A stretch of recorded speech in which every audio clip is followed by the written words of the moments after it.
Baiklah, Assalamualaikum warahmatullahi wabarakatuh.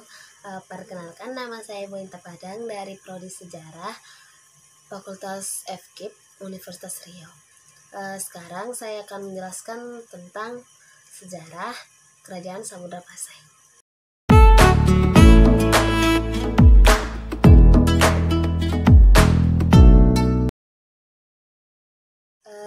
Awal berdiri Kerajaan Samudra Pasai itu memiliki nama lain, yaitu Samudra Darussalam atau Kesultanan Pasai, yang digagas oleh Nazimuddin Al-Kamil pada abad ke-13 atau pada tahun 1267.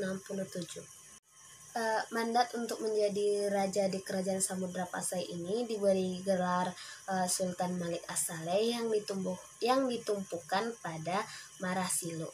Kepemimpinannya itu berlangsung selama 30 tahun hingga akhirnya wafat pada tahun 1927 dan digantikan oleh Malik Az-Zahir, putra dari Sultan Malik As-Saleh. Sultan Zain Al-Abidin Malik Az-Zahir adalah raja yang menaungi Samudra Pasai mulai dari tahun 1383 hingga tahun 1405 Masehi, hingga mengalami perkembangan pesat di dalam beberapa bidang, yaitu bidang perekonomian dan perdagangan, bidang sosial dan budaya, bidang agama, bidang politik. Masa kemunduran Kerajaan Samudra Pasai atau hancurnya Kerajaan Samudra Pasai itu disebabkan oleh dua faktor, yaitu faktor internal dan faktor eksternal, di mana faktor internal ini memang terjadi di sebuah tatanan kerajaan, yaitu perselisihan antara keluarga kerajaan tersebut hingga menimbulkan perang saudara. Yang kedua itu faktor eksternal, itu berupa serangan-serangan yang dilakukan oleh kerajaan lain terhadap Kerajaan Samudra Pasai. Namun meskipun Kerajaan Samudra Pasai itu sudah hancur, ada beberapa peninggalan yang masih dapat kita lihat sampai sekarang. Yang pertama itu koin emas atau dirham. Itu merupakan salah satu peninggalan berharga dari kerajaan ini, sebab ini adalah yang melambangkan atau menandakan bahwa kerajaan ini sudah melakukan aktivitas ekonomi. Yang kedua itu cakradonya. Cakradonya itu berbentuk seperti berbentuk lonceng, yang di permukaannya itu terukir huruf Arab dan Cina. Ini merupakan hadiah dari seorang kaisar dari Cina. Yang ketiga itu surat peninggalan Sultan Zainal Abidin.